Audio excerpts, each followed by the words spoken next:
everyone, it's Frankie-Lou. I'm coming to you today from the garden at the Grow Together homestead where I'm preparing to do a little fall planting. A lot of people say, what the heck, it's zone 3, southern Alberta, it's going to be cold. Yes, I'm not planting stuff right now that I'm going to be eating in the next month or so. I'm actually planting stuff that I'm going to, so I can reduce the amount of work that I've got to do in the spring when I'm planting. And also garlic is one of those things, and I sort of discovered this little combo that I have that works every year by accident, and sometimes that's the best way to work things in the garden. Sometimes those happy accidents are things that become techniques, and that's what this has done here. What I'm going to do is, in a way, I'm winter sowing. I know a lot of you guys know that I'm totally into milk jug planting, and I definitely am. But there's this one combo that I like to do here right in the bed now. It is winter sowing, but just using the actual beds themselves instead of the milk jugs. I'm going to be planting stuff, so it'll be one of the first things to come up in the spring. Now, what I do first is I'm going to be planting some garlic, and I'll show you what I got here.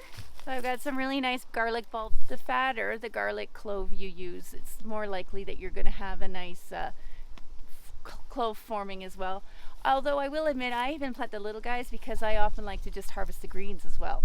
I know I'm not going to get a bulb from every single clove I plant, but I do enjoy garlic greens a whole heck of a lot.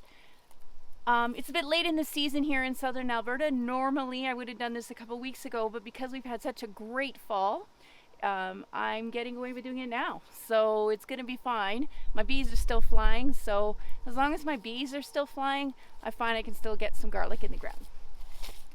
What I'm going to do is I'm going to plant these about 8 to 10 around each of these 4x4 bed sides, and then I'll put on a layer of compost. Show you that in just a sec. I like to plant them 4 to 6 inches apart, and I usually like to go down 2 to 3 inches for the bulbs. Okay. And when you're planting your garlic, make sure that you plant it like with all bulbs, with the what you want to be looking for is the pointy side facing up, the rooty side going down. Okay, that makes sense, right?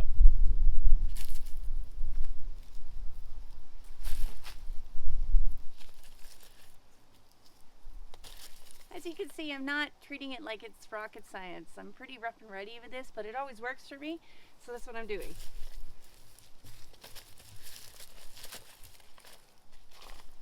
I got enough here to do another layer around the edge, so I'm going to do that.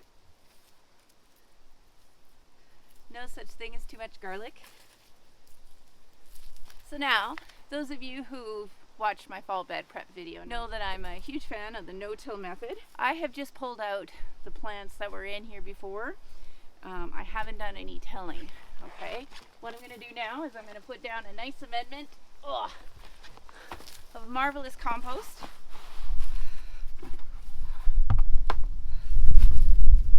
Spread that around. All right, now for the good and fun part.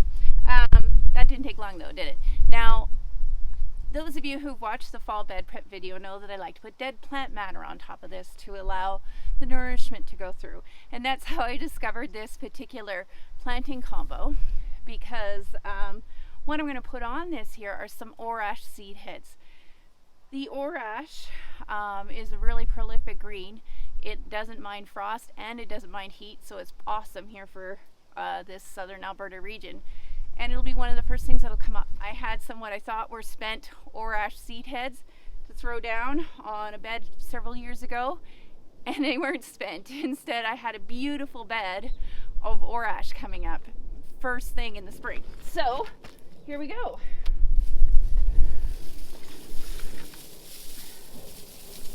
I'm not going to fuss with it because it's going to come up nicely where it should. I'll be planting this in other places in the garden as well, but this bed, and I'll probably do another one like this with another bed with more garlic, will be so prolific. I'll be eating and eating and eating off of it, and if I want to cut it down, it comes up so quickly and it's usable so quickly, that the orache is that I could probably use it all and plant something else here, another quick growing thing after I'm done with the orache, or just let it self-seed and continue throughout the season, which is what I usually do because I love this stuff.